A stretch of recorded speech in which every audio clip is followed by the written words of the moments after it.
안녕하십니까. 서울병원 성형외과의 조성태 원장입니다.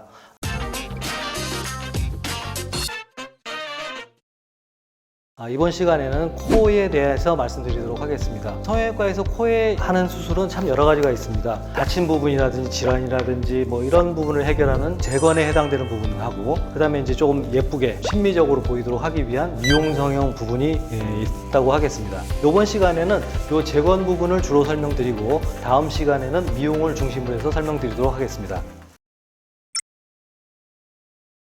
코의 특성은 얼굴에서 정중심에 있기 때문에 심미적으로 굉장히 중요한 기관이기도 합니다. 바깥으로 이렇게 돌출되어 있기 때문에 외상에 취약하고 자외선이나 햇빛 같은 것에 많이 노출될 수 있는 장기이기도 합니다. 뼈에 외상이 있을 수 있고요.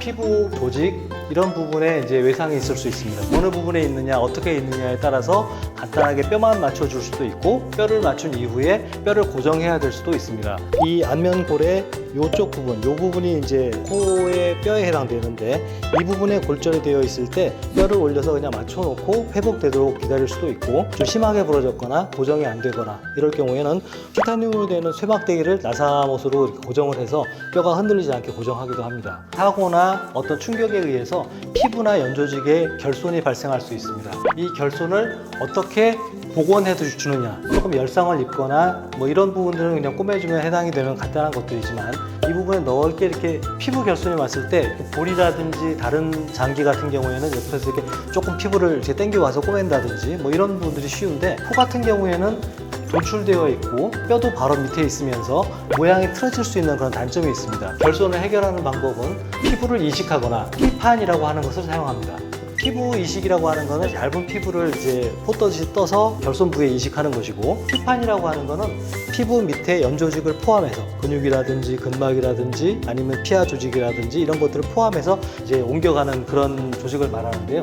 여기서 이 부분을 이렇게 깨끗하게 만들어 놓고 코 전체에서 이렇게 절개해서 여기 있는 피부가 다 이쪽으로 이동하는 거죠. 이 넓은 피부를 우리는 피판이라고 부릅니다. 피판의 종류는 굉장히 여러 가지가 있습니다. 작은 결손이 있는 경우에 이런 식으로 잘라가지고 이 피판이 전진하면서 이런 식으로 꼬매지는, 이 피판이 전진해서 이 부분이 복원되고 꼬매지는 이런 형태의 피판을 사용하기도 하고요. 이 다친 위치나 다친 성격에 따라서 피판을 선택하게 됩니다. 이 코에 또 그 다음에 생길 수 있는 것들이 이제 여러 가지 질환이 있습니다. 가장 대표적인 게 이제 종양이겠죠. 이 종양 같은 경우에 어느 위치에 생기느냐에 따라서 종양을 제거하고 나서 그 부위에 이제 복원할 수 있는 피판이라든지 피부 이식이라든지가 또 달라지게 됩니다. 외상하고 종양하고 조금 다른 거는, 외상 같은 경우에는 이제 다친 위치에 따라서 피판을 선택하는 거지만, 종양 같은 경우에는 어떻게 잘라내느냐에 따라서 피판을 좀 보기 좋게 만들 수가 있거든요. 그래서 이제 종양 같은 경우에, 이 양성 종양의 경우에는 종양을 떼내고 나서 가능한 예쁘게 티 안 나게 하려고 노력을 많이 하고요. 악성 종양 같은 경우에는 재발의 가능성이 있을 것 같다고 하면 피판보다는 아주 얇은 피부 이식을 해놓고 거기서 이제 재발하는 것을 확인하는 그런 과정을 가기도 합니다. 최근에는 많지 않지만 매독이나 뭐 이런 것들이 이제 코 끝이 이렇게 많이 괴사되는 경우가 있었습니다. 보통 이런 경우에 좀 약간 원거리 피판이라는 걸 사용합니다. 이마에서 이렇게 코 모양으로 이렇게 떼어가지고 얘를 이렇게 가서 이 부분을 만듭니다. 이제 이렇게 돌려내리면 이 부분이 이제 피판이 되고, 코 아래쪽 부분에 이렇게 닿게 되니까 이 가운데가 내려가고 양쪽이 이렇게 딱 덮어지면 코 모양 비슷하게 만들 수가 있는 거죠. 저희가 이제 성형외과적으로 하는 이런 질환 같은 경우에 잘라내고 피부 이식을 하거나 피판 이식을 하거나 이런 부위만 하는 건 아니고요. 또 이 질환 중에서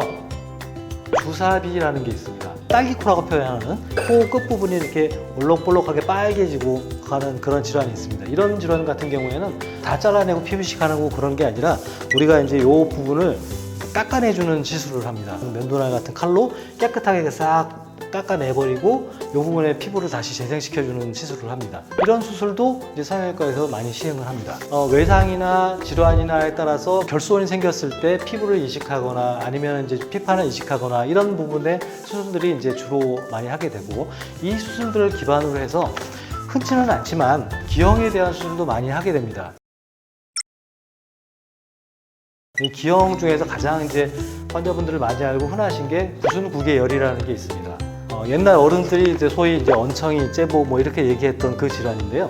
구순구개열의 경우에 이제 모양이 어떻게 되냐면 이제 물론 한쪽에 있는 경우도 있고 양쪽에 같이 구개열에 있는 경우도 있지만 이제 입술이 이렇게 있고 이렇게 찢어져 있고 이쪽 입술이 있으면서 아래 입술이 이렇게 있고 콧구멍이 이쪽은 이렇게 넓어져 있고 이쪽은 같은 콧구멍이 있고 그래서 이렇게 틀어진 모양.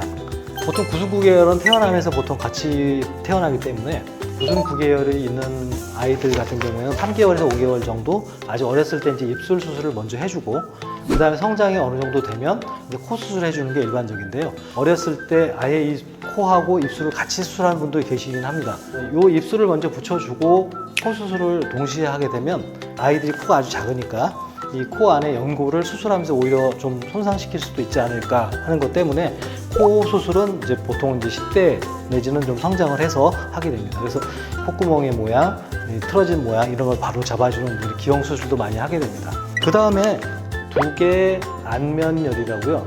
보통 이런 구순구개열처럼 입술이 이렇게 갈라져 있는 형태가 아니라 눈이 이렇게 있으면서 눈 아래쪽부터 해가지고 이렇게 얼굴 쪽으로 이렇게 안면열이 이렇게 있으면서 모양이 좀 이렇게 틀어져 있고 입술도 틀어져 있고 이런 모양이 되죠. 그래서 이걸 안면열이라고 표현하는데 여기에 이제 뼈와 살이 이렇게 다 갈라져 있습니다. 그래서 이런 경우에도 필연적으로 이제 코의 변형을 동반하게 됩니다. 재건 성형 분야는 아주 무궁무진하고 굉장히 넓다고 말씀드릴 수 있겠습니다.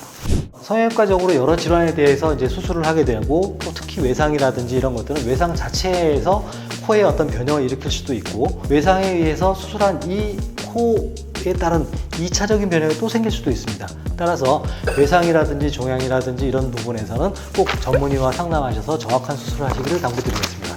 감사합니다.